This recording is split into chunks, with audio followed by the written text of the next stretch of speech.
Trump is going big tonight in his war on the nation's most prestigious universities. He's recently demanded hundreds of millions in fines from Harvard and Columbia, claiming they allowed anti-Semitism on campus.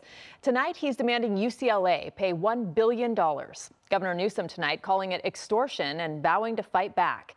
KCAL political reporter Tom Waite is here with another Trump attack on California. Right, and one of the political experts we've spoken to says this is political theater potentially with very real consequences. We'll get more into that in just a second here. But yeah, President Trump's continued attacks on academic institutions is unprecedented. How he arrived at this billion-dollar figure directed at UCLA is unclear. He says if UCLA doesn't pay, he'll strip hundreds of millions of dollars in already approved federal life-saving research grants from the university.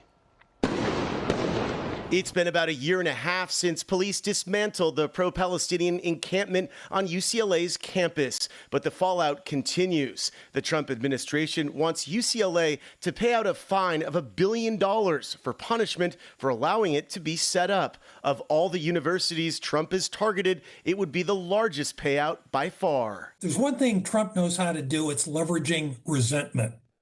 And if one thing Columbia, UCLA, and some of the other targets have in common is they reject a lot more students than they admit.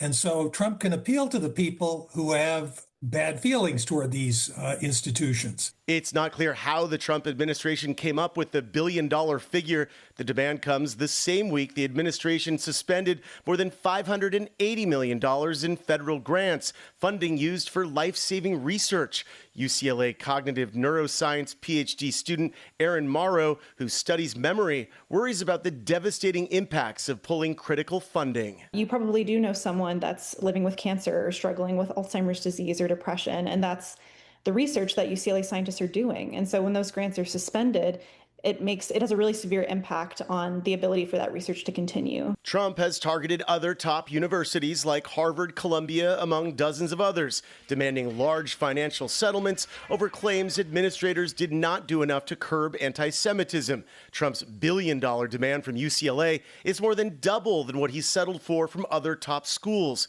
Governor Newsom vowed to fight Trump's demands. He has threatened us through extortion with $1 billion fine unless we do his bidding.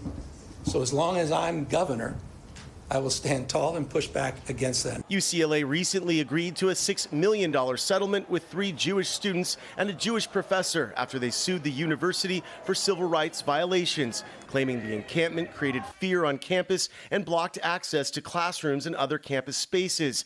Even if Trump's latest demand is political theater, it's likely to have real consequences. When people think about money going to these rich universities, they think it goes to faculty parties pouring sherry.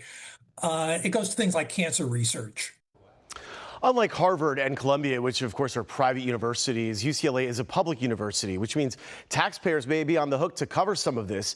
UC President James Milliken said in a statement that the Trump administration's actions are devastating and will impact people nationwide who rely on the university's groundbreaking research. Ruta Bay. Tom, thank you.